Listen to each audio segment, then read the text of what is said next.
live in a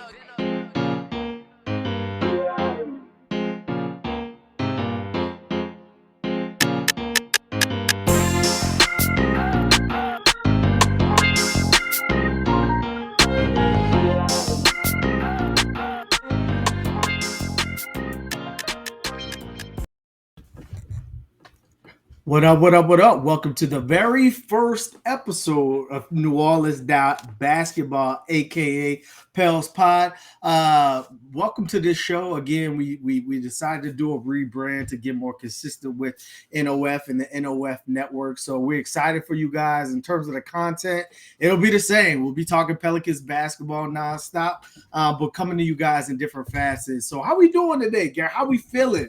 Brand new everything. We got a beer. We got a new logo. We got Tyron Matthew in the studio. How we feeling today, man? It's looking like a corporate takeover, man. It feels good, bro. It feels new, man. And it's all about elevating and getting better and trying to take everything to the next step. And I think getting more aligned with the brand, man, is a really good move for right now for us. And I'm very, very grateful to Nick for letting us kind of copy it still is his name, man. But it's a heavy crown to wear. So I think we could do it though, man. But much appreciated to everybody who's been supporting us all this time.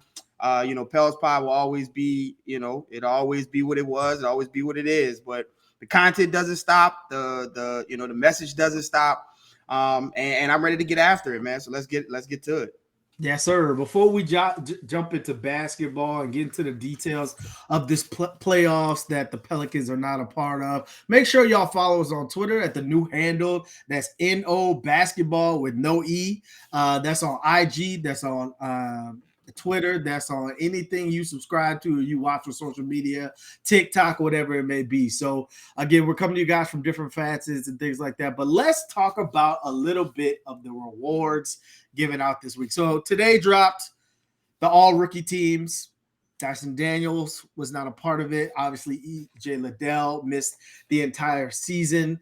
So he missed out on that. But earlier in the week, some of the other teams and some of the other awards were announced. Shout out to Joel Embiid for winning his first MVP, following up and tying the series 2-2 yesterday. But some people who did not win the award, but were honorable mention, Herb Jones. He was fifth in the Hustle Award, which I think he deserves some kudos for that, right? Like for a second year player, again, who battled a lot of time. Like people forget that they talk about Zion, you talk about Jose's injury at the end, you talk about BI's injury at the end, all that stuff. Herb missed a lot of times too. Like he missed a lot of the season. He could never really get in a rhythm till the end, but he finished fifth in the Hustle Award. Trey Murphy finished seventh in Most Improved. How you feel about that? Again, the two young guns, the two predatory wings in the making. What do you think? Yeah, so just get back to the rookie team. Dyson got two people voted him second team. So somebody saw the defensive and the playmaking chops from him and gave him a second team nod. So to whoever those two guys were, or ladies or women, that's good for them for seeing the contribution, albeit in a small sample size, of Dyson Daniels in his first year. And also, I think, I like you said, finishing seventh in the Hustle. Listen, he might have finished seventh on there, but I think anybody who has watched this team and watched the Pelicans throughout the entire season and really his entire career, short career with the Pelicans, knows that there's only one other person on the team that might be able to out hustle Herb, and that's like Jose.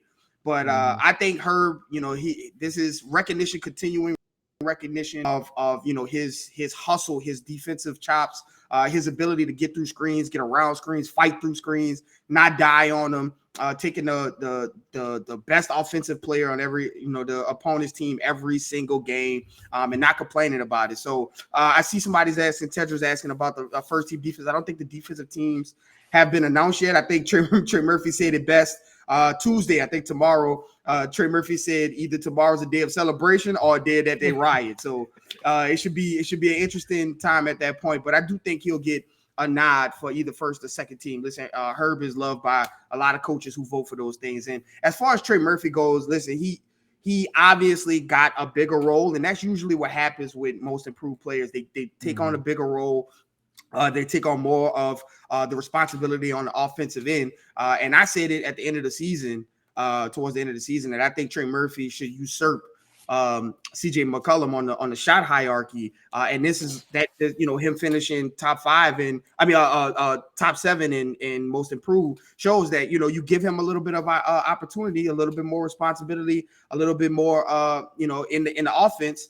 And you see what happens, right? A guy averages 15 points a game and is a 40% three-point shooter who also participated in the slam dunk contest. And, those kind of measurables and stats and things, those tend to trade well for players. And so I think it's, just another shout out to the young players on the Pelicans team who, with all of this trying to compete for, playoffs and championships, that you forget how young these guys are as far as like age as well as experience in the NBA. So I think these are good stepping stones. You always want confirmation of your hard work. People, you like to see that confirmation, something of it pay off. And, Herb finishing top 5 at Hustle and Trey finishing top 7 and most improved is just that validation that work is that they're putting in is working. Right. And Trey Murphy, he was on JJ Redick's podcast a couple of weeks ago, just talking about his season and talking about his growth, and JJ's having high praise for him.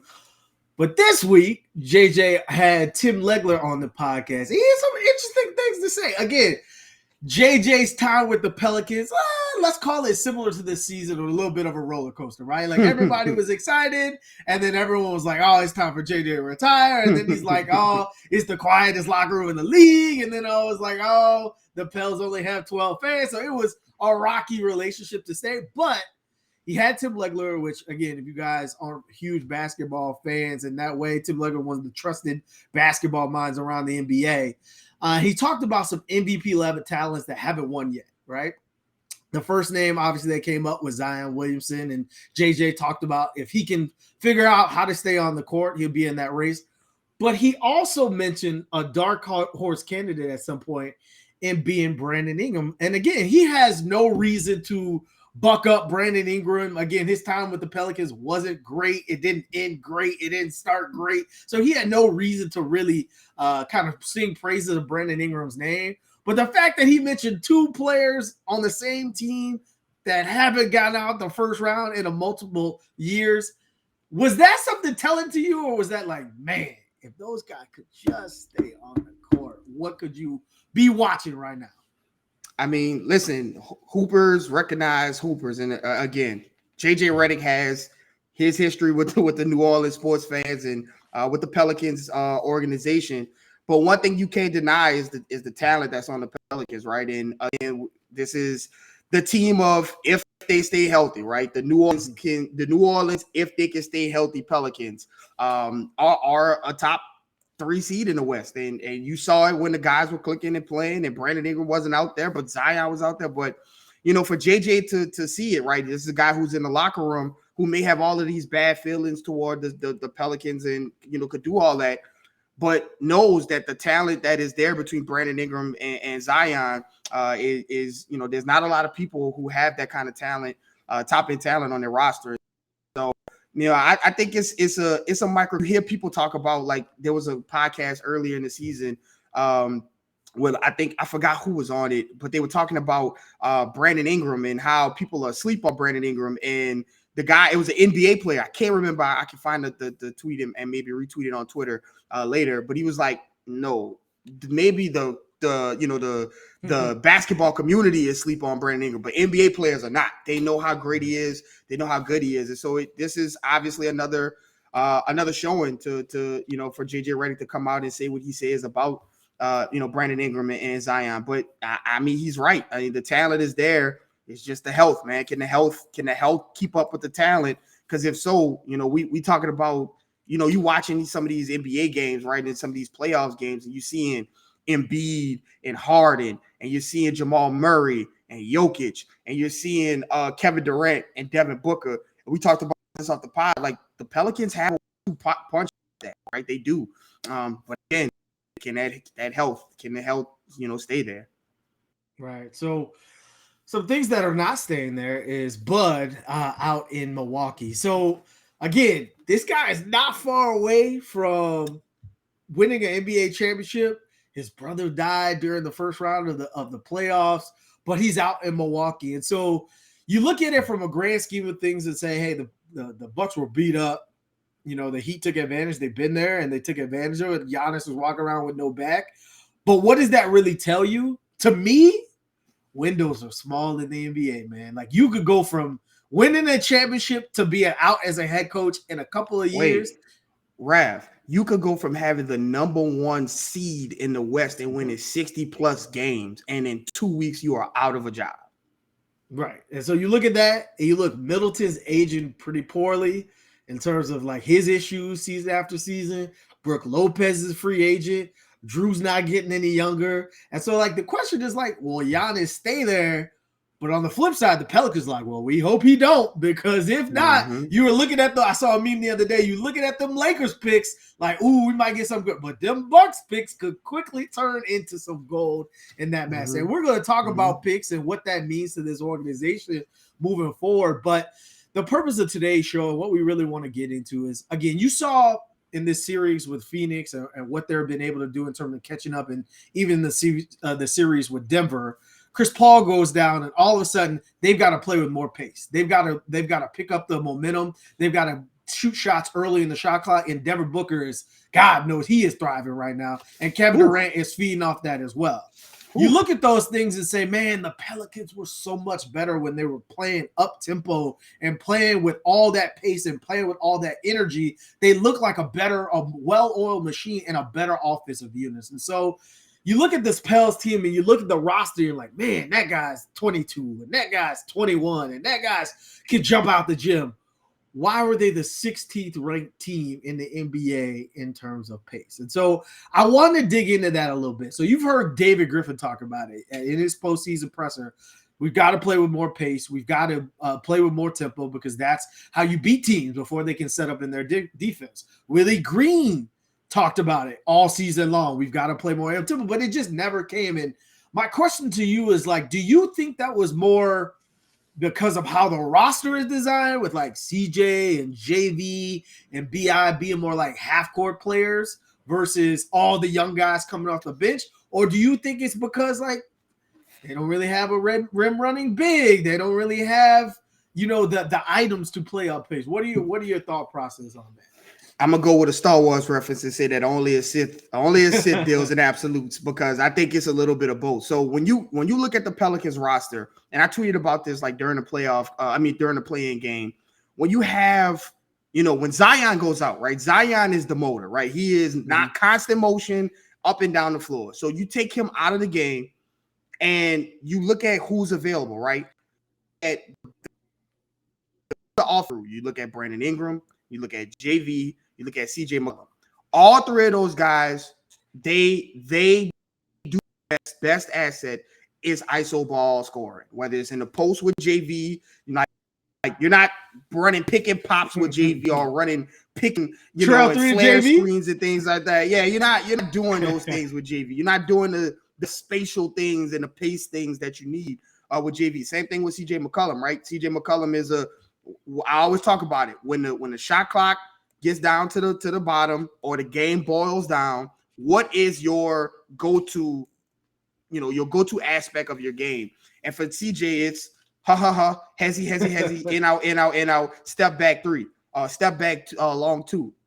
That's not pace. You don't do pace that way. Same thing with Brandon Ingram, right? When Zion is there, Brandon Ingram can run, and those guys run. But when you take those out and you're like, okay, BI, you saved the day, and we saw it was a lot of BI, you saved the day.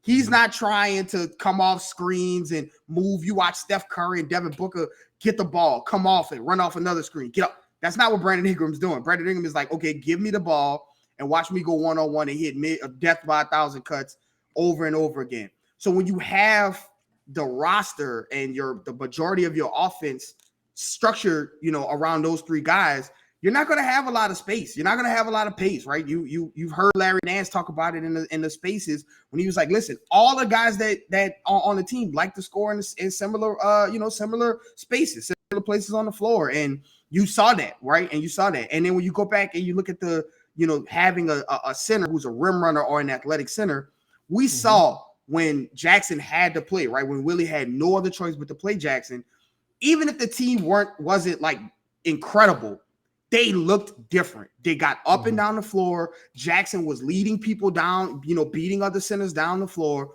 And when you can get a guy that's leading, lead the first person, second person down the floor is your center, it drags everybody with them because you have to. I think it's a little bit of both because you had to cater the offense to CJ and BI and JV in order to survive, right? In order to get over some of the, the missing points that you have with Zion. And so I think when you look at like Denver and Phoenix and Golden State and all these teams playing with pace, what you want to do is have more apple. It's down when you have 5 seconds left on the shot clock. Shoot while you have 10. Shoot while you have 11. Get an offensive rebound. Get at more and more the basket. And that's how you make more possessions and you get more shots and you score more points away. And so I think the Pelicans need to lean more in there. You heard David Griffin talk about analytics and redoing that. You have the guys to do it. You have the athletes to do it. Now Trey's becoming more aggressive and more part of the offense. So you have the floor spacing with a guy like Trey. If you go and add another shooter in the offseason, you have the resonant pieces to play with space and play with pace. It's just, getting there and having the guys available who play to that pace, who cater to that type of play. But again, you have the horses, you have, Trey Murphy and hopefully another shooter coming in this offseason.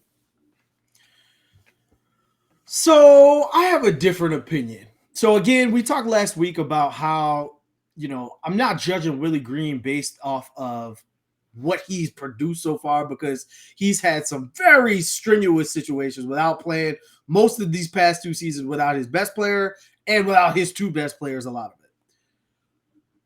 But Dyson was available and Jose was available for a lot of the season and Cairo was available. Those are guys that push the pace. Down the stretch, the Pelicans were bottom 10. They weren't even 16th. They were bottom 10 in pace. Some of that probably has to do with Jose being injured. The other part is that Dyson was no longer in the rotation. Cairo was not getting steady minutes. These guys weren't getting opportunities to give you a different look offensively. And so that being said, yes, I do think, of course, having Zion available is going to create for everybody, and everyone's going to play more up-tempo because Zion loves to run down the court, post up, and catch a lob so that it's easy 2 points every time. But when you also got guys that bring that energy on the court at all times, to your point, that's a guy's style. JV, that's not his game. Jackson wasn't playing. Larry was hurt half of the year. You don't have those guns from the bigs perspective. But Kyra Lewis can get up and down the court pretty quickly.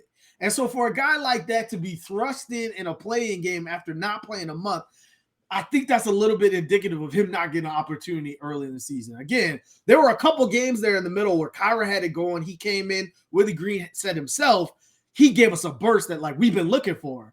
And then like he had like one bad game and you didn't see him for another month.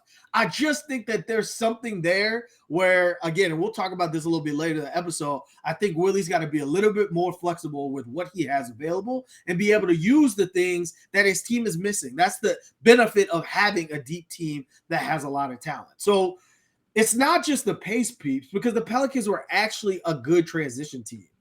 The thing that they struggle with, which I see in the comments right now, they were bad on the glass. They finished 13th in rebounds. You say, 13th, that's the top half. But you look at like 2 seasons before and they were third. Now, you also had Zion Williamson available. And if your 4 is giving you another 7 to 8 rebounds a game, even though I think Zion should average closer to 10 rebounds a game. We'll talk about that at some point. I think that altogether, it's not like Trey Murphy's a short guy. He only averaged 4 rebounds a game. I think Trey can give you more in that area as he gets stronger. We talk about his play strength, his ability to finish at the basket, his ability to draw contact and make dribbles without getting the ball stolen or get knocked off his spot. I think his ability to rebound will also be strengthened with his ability to hit the gym a little bit this summer. What are your thoughts on the transition offense and the ability for this team to rebound better moving forward as a team? Yeah, I'm looking at, I'm watching Miami, and I see some of these like plays where Kevin Love gets a board and he's like throwing it down and to Jimmy, who's standing underneath the rim. Again, he goes up and catches it and lays it up. And I'm like, Zion is like really good, at catching the ball and going up quickly. And we saw a lot of that with Zoe when Lonzo was here, that they would just get those full court passes. And sometimes transition doesn't even mean like dribble a ball up to the lane, right? Or beat people down the floor. It's can the ball get down there faster than the defense can set up. And when you have guys who are phenomenal around the paint, like Zion, Brandon Ingram, guys who can really finish around the paint, and now you're starting to see Trey Murphy, like you said, get more aggressive around the paint and things like that. Make advance the ball, get the ball past the defense before they get set up. And what you do in those opportunities is that you, like I said, you get more opportunities at the rim.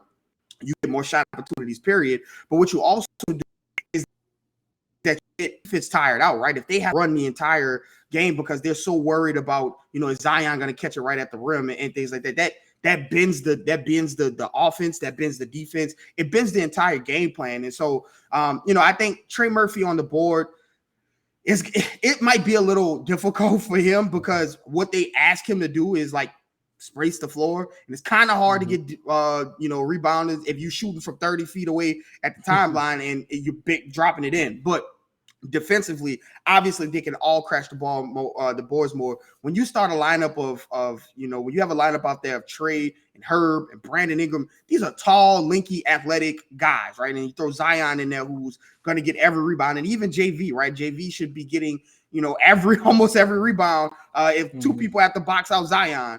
But it's a situation where those guys are put in positions where they have to score from places, or they have to like face double teams and things like that, where you have to fight and get in there and hustle to get those rebounds. And so I think making rebounding, making the glass a part of the offensive scheme moving forward. You see how far it's taken the Knicks, right? The Knicks are not the most talented team. They just like beat the hell out you on the rebounds and beat the hell out you in the hustle game, and they got them into the second round of the playoffs, right?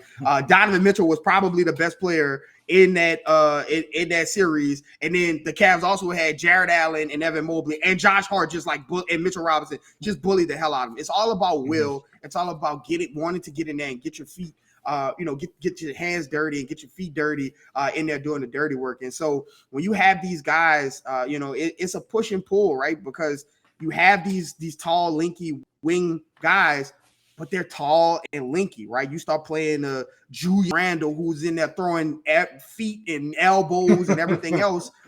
Same thing with like a Joel and a Jokic. Like when you face these guys who have a little bit more bulk to them, you see the issues of having Herb as a de facto 4 or Trey Murphy as a de facto 4. Yeah, it gives you, perimeter defense and 3-point shoot Trey's case, but you pay for it on the boards. And so I think, again, a lot of this gets fixed when number one is on the floor, right? Rebounds, pace, a lot of that gets fixed when number one is on the floor. But if you're talking about when he's not playing, and obviously, as far as we know, you have to bake that into the season that he's not going to be able to play 82 games. And, you may get 50, you may get 60. So in those games that he's, not playing, you have to have a conscious effort to go down and get in, get dirty down there.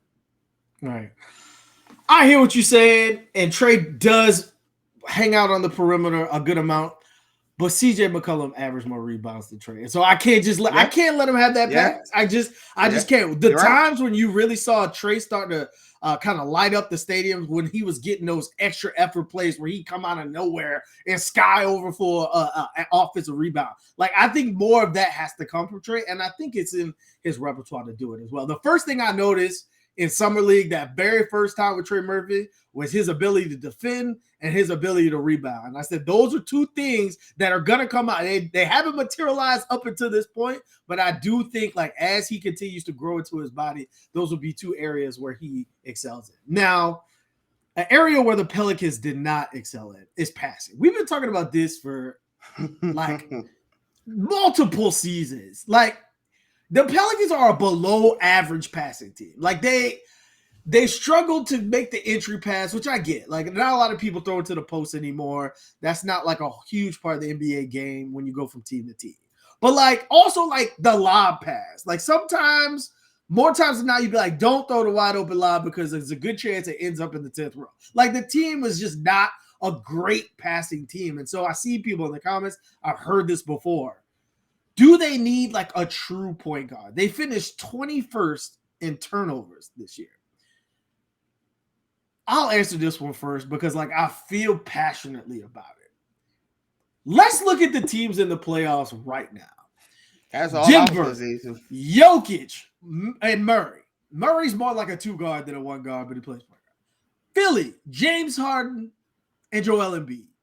Miami, Jimmy Butler, Tyler Hero's normally out. He's injured. Celtics, Jason Tatum, and Jaylen Brown. Phoenix, Devin Booker, KD. How many point guards did I just list? Not very many. Like in the NBA, your offense is run through your best players. Now, it just so happened that the Pelicans' best player were not available for most of the season. And so you look at like CJ being asked to do more. And I think we can establish, we talked about it going into the season. CJ talked about it. They want him to be more of a point guard. They want him to be a more traditional guard to set the table for other players. I think we can all come to the conclusion CJ is not a point guard. He just isn't. Like, he had a career high in assists, but he also was second worst in his career in turnover. So, like, a lot of the times he would get in situations where a normal point guard would defer. And CJ, to your point that you always talk about, his first thought is to get him up, right? Whether it's contested or not. And so, what are your thoughts on that? Like, do you think that the team needs a true point guard somewhere on the roster? Obviously, Jose being healthy helps, but do you think it's something they need to go look for this offseason? So no, I don't. Okay. And here's why. So you talked about the guys who are the teams that are there, right? If you think about the teams that just, Giannis won with Drew Holiday as his point guard. I think, everybody who watches Pelicans, who has watched Pelicans basketball, can agree that Drew Holiday was not a point guard. He was a combo guard. You think about these teams that have these point guards, right? Like, I'm not going to lie to you. Chris Paul sat down and the Suns won 2 games in a row because it's very difficult to have a guy. And listen, you could get BI and Zion in better positions. I get all of that. But the Pelicans don't need a guy to pass Zion and Brandon Ingram the ball. They need Zion and Brandon Ingram on the floor. That's 2 totally different needs. You're never going to be a great passing team. Your offense is run through Brandon Ingram and Zion. They're not point guards. You're not going to have Magic Johnson out there. Your offense is never going to look like that if your offense is not run through Chris Paul or Steph Curry or Ja Morant or Dame Lillard. Like, those are the guys who can shoot, right? Those are the guys who can set the, and Chris Paul can set the table.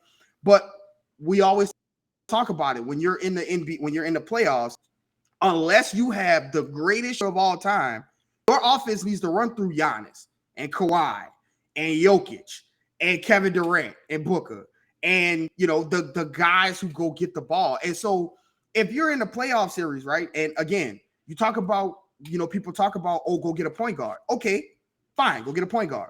We've just talked about, and we heard it all the time, that Trey Murphy needs to get more minutes.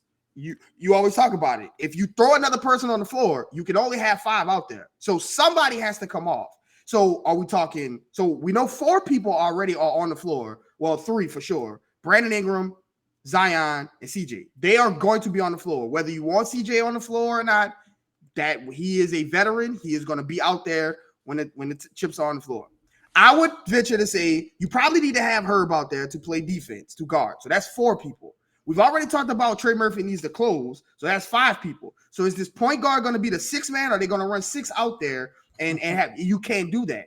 And so to spend a lot of money in free agency on trying to get a good guard who can throw the ball to Zion more and make a prettier pass, I don't think that's a great use of assets and a very finite cap room that you have. Also, I would venture to say that you have 2, maybe even 3, because you don't know what Kyra is. You have 3 point guards on the floor. Dyson Daniels played point guard for his country and for the G League Ignite. He was the starting point guard for both teams. You don't play him, and I get it. He has his issues with the handling the ball and things like that, but he is also a teenager. And when you let him grow into his role, I think that you have a traditional point guard. Kyra is a traditional point guard. He can get up and down the floor and make passes. And Jose is, again, burgeoning and growing into his role as a point guard. So you have now, are they Rajon Rondo?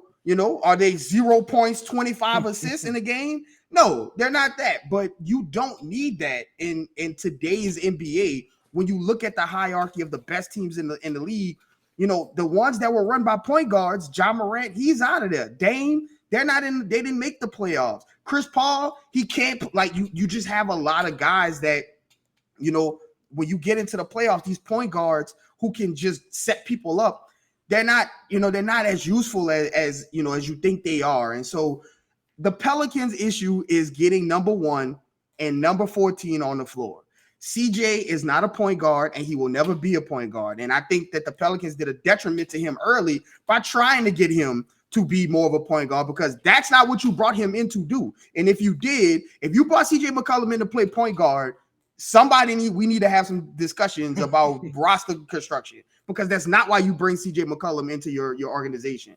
And so to wrap a bow on it, listen, I think the point guard discussion is one to be had. I'm not saying you don't ever need a point guard ever, but I don't think with the very finite resources that you have and the glaring holes that you have, right, in shooting and rim protection, I don't think that try to find a guy to pass the ball to Brandon Ingram and find a guy to pass the ball to Zion and a guy to pass the ball to CJ, only adding an extra layer of not having BI and Zion with the ball. I just think that that's not a good use of the finite cap space that you have.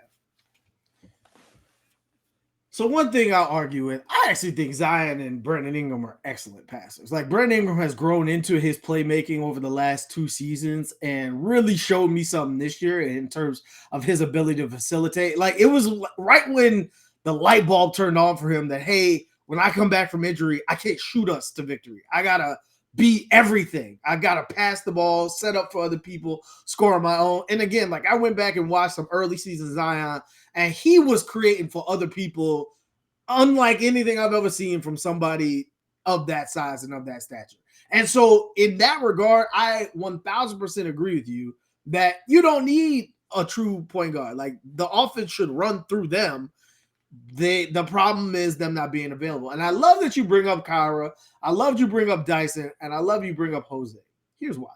I agree with you. I think Jose is a traditional point guard. I think Kyra was misused when he was on the court. Like, they were having Kyra be like a catch and shoot player, and like, that's not what he does. Like, he needs to be in pick and roll, going downhill and creating the action, very similarly to De'Aaron Fox. I'm not saying he's the player of De'Aaron Fox, but his skill set is similar. And every time Kyra would get in the game, he'd be off ball waiting to catch a shoot. I'm like, that's not what he does, right? Like, that he needs to have the ball in his hands. But that brings up a very interesting question, and I think this is something that you'll see manifest over the next couple of weeks, couple of months. I think Dyson, to your point, I think Dyson is somewhat of a point guard. Again, I think he needs to improve his handles, but his vision is obvious. His ability to push the pace is obvious. The way that he thinks the game is obvious. Jose is a traditional point guard. I think Kyra's a traditional point guard. There's a lot of traditional point guards to not be in your starting lineup.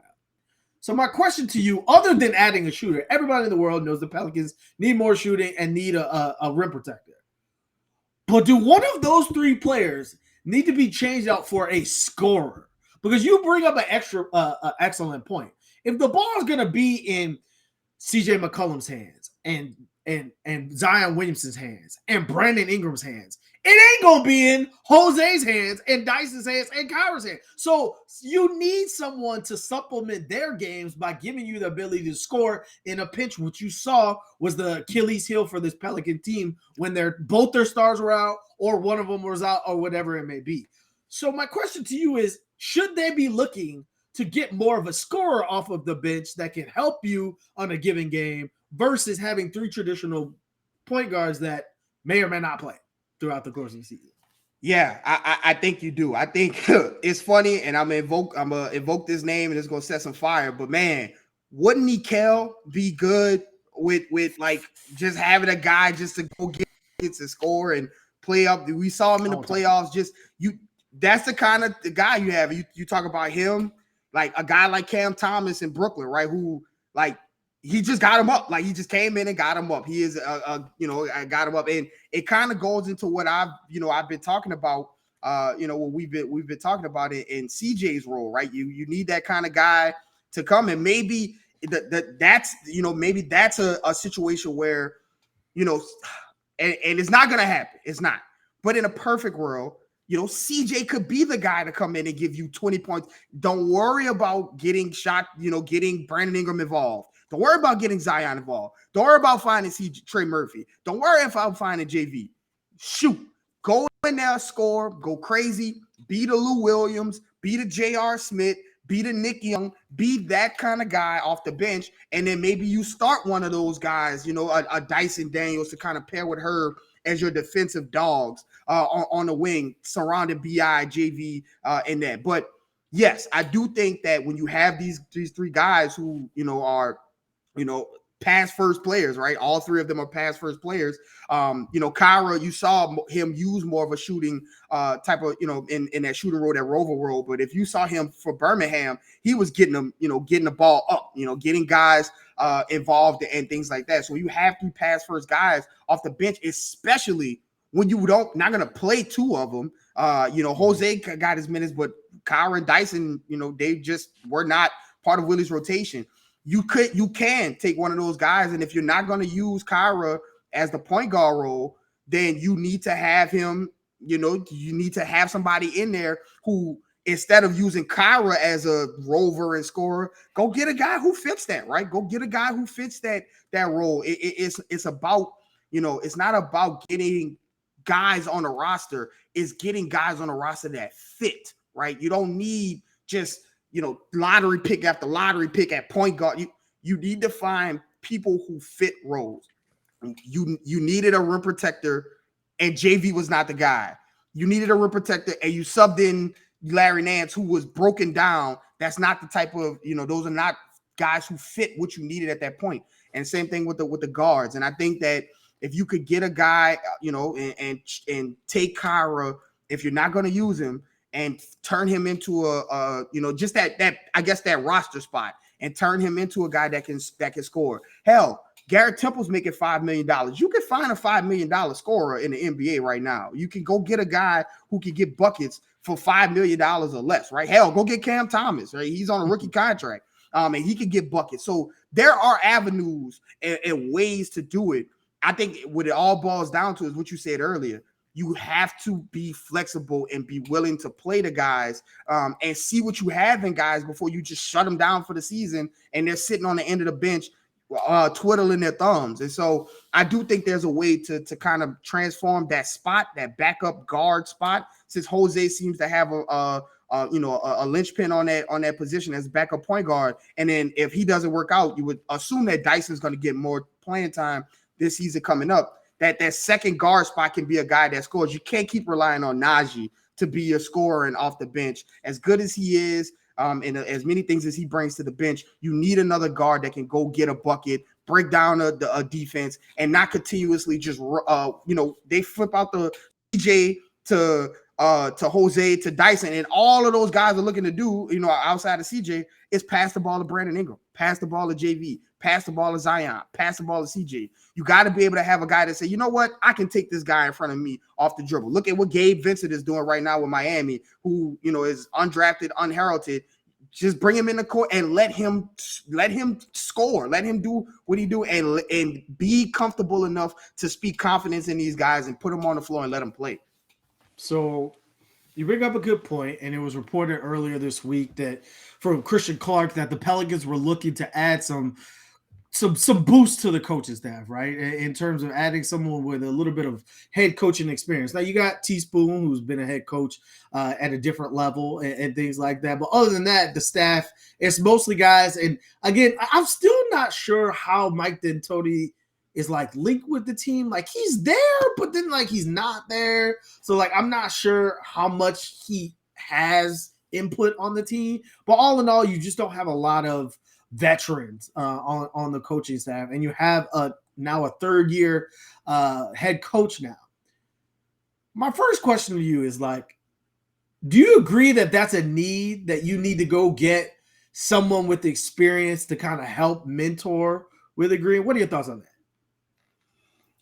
that? That's a tough question, because listen, there were times in games where Willie Green's inexperience kind of showed, and I would think maybe the utilization of the roster is one of them, right? Trying to like build your own kind of role, and then like, hey, this is how I do things, and trying to keep that and establish that. So you do want to have a guy in there to kind of get things together and have his back, and Shaq and Kenny were just talking about it on TNT. Like, you got to have those assistant coaches who sometimes the coaches get locked into the game, and you have to have a guy that come in and say, hey, listen, we got 2 timeouts left. Or, hey, listen, maybe you think about subbing this guy in, because, and then Willie Green kind of turns around and see that this is the guy who's coached in the playoffs, or maybe coached in the finals, or maybe even won a championship in the case of like a Nick Nurse or Coach Bud. And so those are, I'm not saying that it's going to happen. I'm just saying if you were to bring in a guy like that. But on the other hand, they were the number 1 seed in the West when Zion was playing. Yeah. And so I don't know, maybe there are different ways to utilize Brandon Ingram and utilize Zion, that like a fresh eye from a coach with experience can come in and help.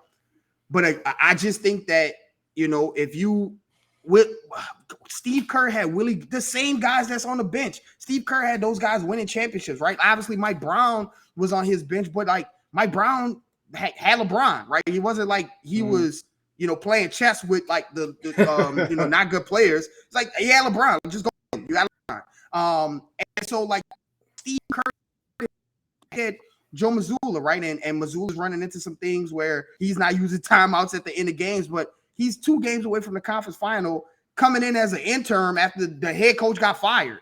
So I think it's about, it's a balancing act. Again, would it be nice to go get a coach that is a name recognition, right? We saw Mike D'Antoni coming in and was like, oh, that's going to fix the offense. Well, did it? It did not. No. So I think that, you have to be, it'll be nice to get a guy in there, but I don't want people to think like that's the fix for Willie Green, right? That's going to fix Willie Green. It's him learning. It's him getting better. It's him, becoming more flexible and learning, because at some point in time, like, he's going to have to be the one making the calls and and he's going to have the one whose head is on the chopping block if the success is not there, which is matching the payroll, right? If the success is not there, your head is going to be on the chopping block. We just watched 3 coaches of the 3 final winning coach of the year. Sam Mitchell got fired. We watched Dwayne Casey get fired after winning coach of the year. We watched Nick Nurse win the only championship in Toronto and then get fired. We watched Budenholzer win a championship, win 60 games, and then get fired after a tragic accident with his brother. Like, that should have bought you another year in and of itself. And the Bucks were like, nah, this ain't happening. And so it's not about, the assistant coaches and what the assistant coaches can do. Sure, it's good to have those guys there, and, it'd be nice to go get a name that everybody recognizes. But Willie Green has to get better. And until he gets better, you could bring Phil Jackson in there. You could bring in Steve Kerr. You could bring in Greg Popovich. But until Willie Green decides to use the roster and play the guys in the right way and learn from his mistakes, it doesn't matter who you bring in. And I just don't want people to think that that's the fix-all for Willie Green in the situation that goes on with the Pelicans.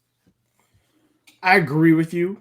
Like, I look at things that, like, you knew that there's rumors about Trajan Langdon up for a GM position this summer. You knew that, like, his time here was probably going to be short because he was such a big brand in the NBA, and you could tell David Griffin was like, yo, come here, work with me, and then go get your gig on your own.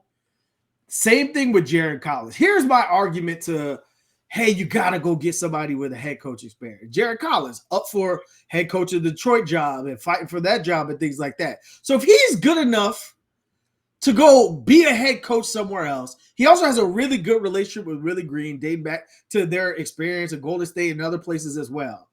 So if you got someone you trust, someone you've worked with, someone who's got the brain to go be a head coach as well on your roster this year, but still you weren't playing Cowher, you weren't playing Jackson, and you weren't creating ways to trade the ball and things like that. What makes you think getting someone that you don't know, you don't have a working relationship with, or anything like that is going to fix that situation? So I 1,000% agree with you. I think it's personal growth from a Willie Green perspective, regardless who you have around. Yeah, it's always good to have someone who's been there, done that, got the experience, been able to show for it, be able to say, hey, I made this mistake before. This is what you're missing. Here's another opportunity to look at it a different way. I think that's beneficial. But at the end of the day, it all boils down to Willie being more flexible in terms of being a little bit uncomfortable with some of the things that may happen on the court, because you have to play young players because they're the more talented ones. And so I 1,000% agree with you. Again,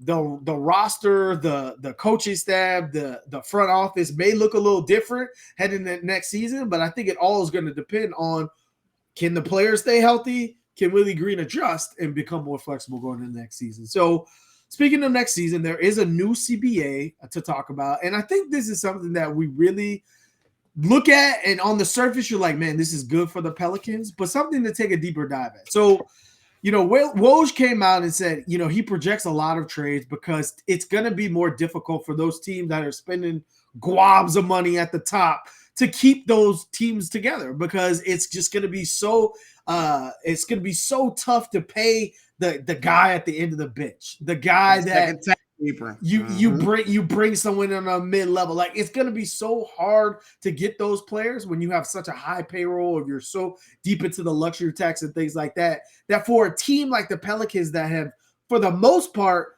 drafted most or own the bird rights of most of the players on their roster, like, that sets up really well.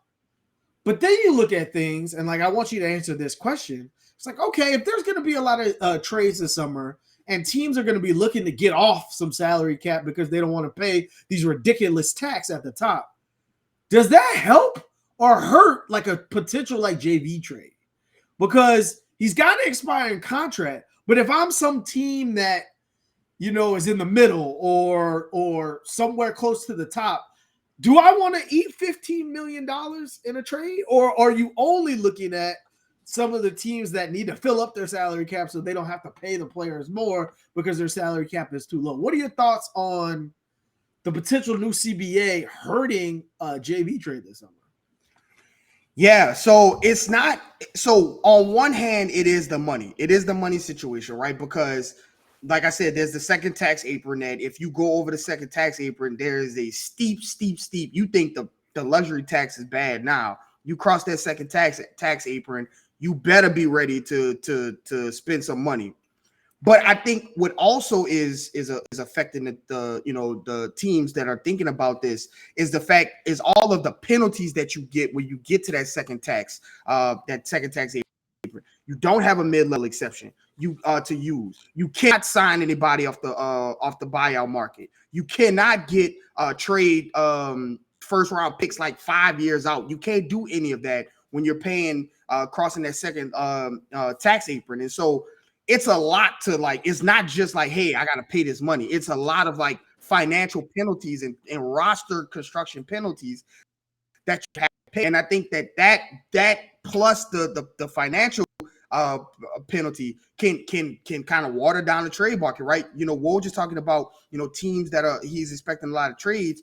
Well, if everybody's trying to trade and there's no buyers, then who's trading who to who, right? Like, if I'm trying to get rid of $15 million because I don't want to pay the second tax apron and I want to be able to get, keep the roster flexibility, but you also want to get off $15 million, what we going to do? Trade 15 for 15? We're back at square one. And so I think it does kind of cloud the trade market, right? If you have, if the supply, if you have an oversupply and not enough demand, that's a problem, right? That's not a good thing. And so, your trade value gets depreciated. Right now, all of these guys that got off of these, Rudy got 6 first rounders, and DeJounte Murray got 4 first rounders, and Donovan Mitchell got 5 first rounders. Like, you see all of these guys kind of get off these big contracts and these big players and things like that, and they got ahead of the curve.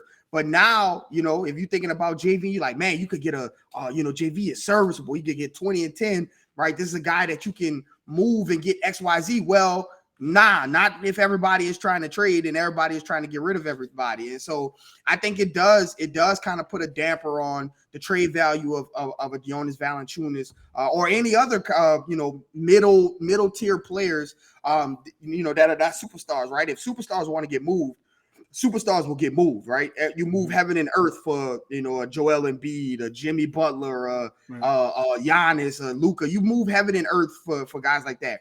But it's those middle tier players, right? Those guys who make 15, 20, $25 million where you're like, well, if everybody's looking to offload those guys, right, then who's going to take them on? And so, everybody has talked about how it benefits the Pelicans, and, maybe down the line it will, right? When you think about drafting Trey, drafting Herb, drafting Dyson, Zion, and having all of these guys on the roster, Brandon Ingram, who you have his bird rights and things like that. When you have all of these guys who you draft, like the CBA, it wraps its arms around people who draft, and you want to keep these guys there, then fine.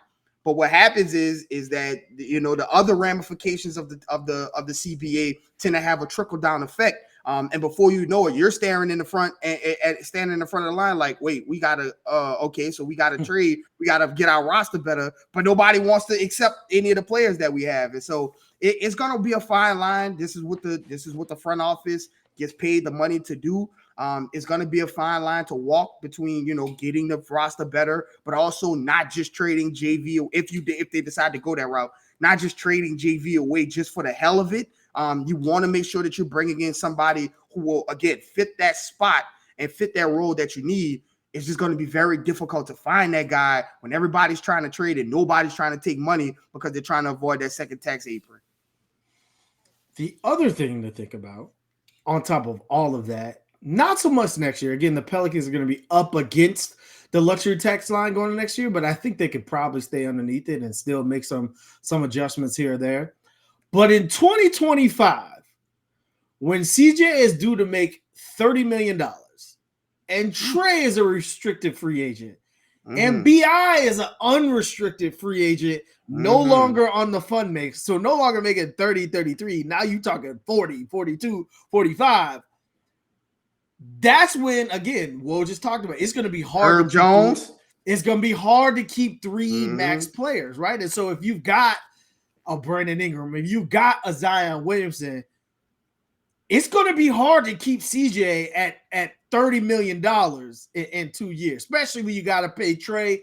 God knows what Trey does next year to earn whatever amount of money that he's going to earn. And to your point with Herb and things like that, that's something that the Pelicans really need to think about because, again, you better show some success or I don't think Miss Gale is opening the pocketbooks talking about let's look at this luxury tax. So it will be interesting what develops over the next year or two. The question I wanted to end the pod on and really talk about and dive into is, with all the things happening with the changes in the CBA and how it's going to impact both the Pelicans and the rest of the NBA, with the things that are happening with the Bucks right now. Again, the Bucks were the first number one team in the East this season. Giannis got hurt in the middle of the series. I think they're going to be okay. But if they're not okay, do you think this impacts all of this put together, all the pieces put together? Do you think this impacts how the Pels deal their future assets? Because building through the draft is probably the most, not the safest way, definitely not the most patient way, but that's the best way for small market teams to get where they need to go. The Pels have a ton of first round picks and not a ton of roster spots available. Do you think that they package it all together and try to go get another player, or with all the changes and all the luxury tax and all the things like that, do you think they stay the route they've been going in terms of drafting and developing?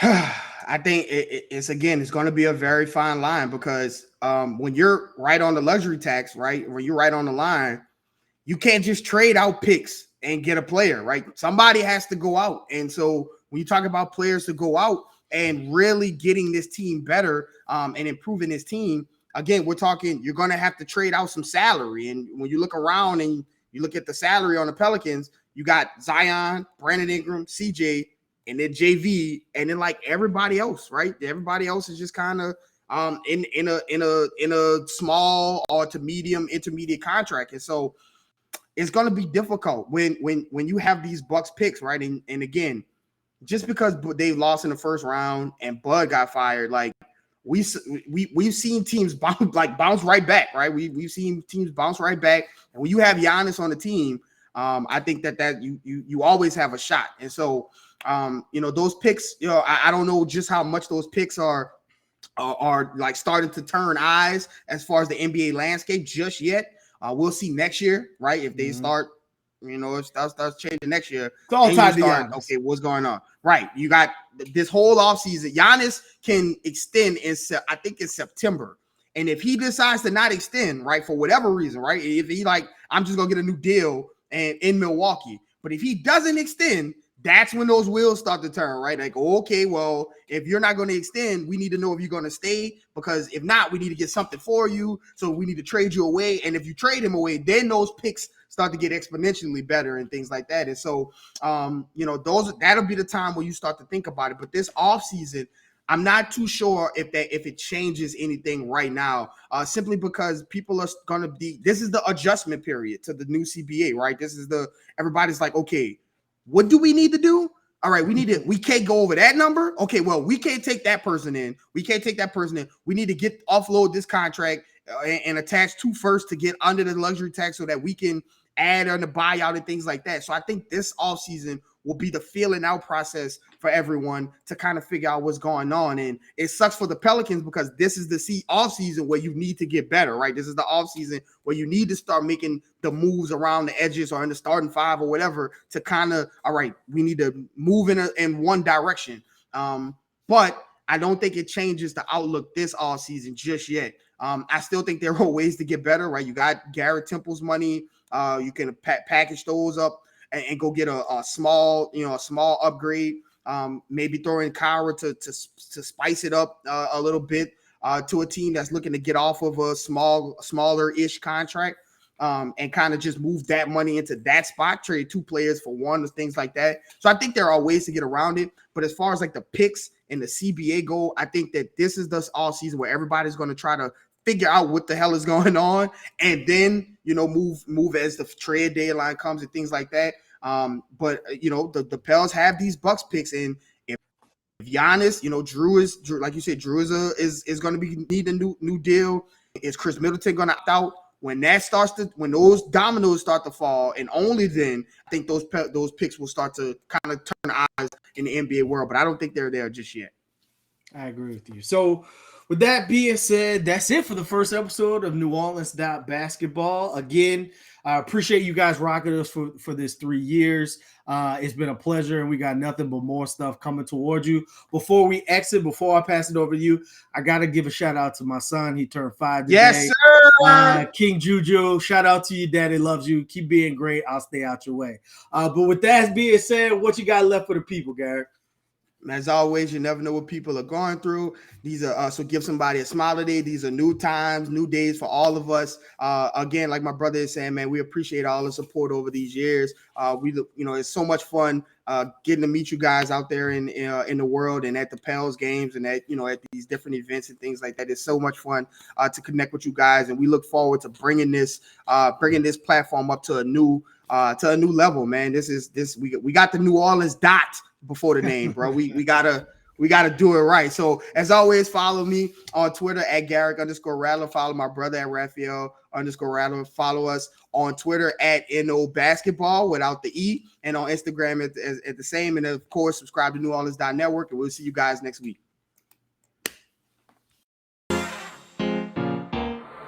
Hey, Venom.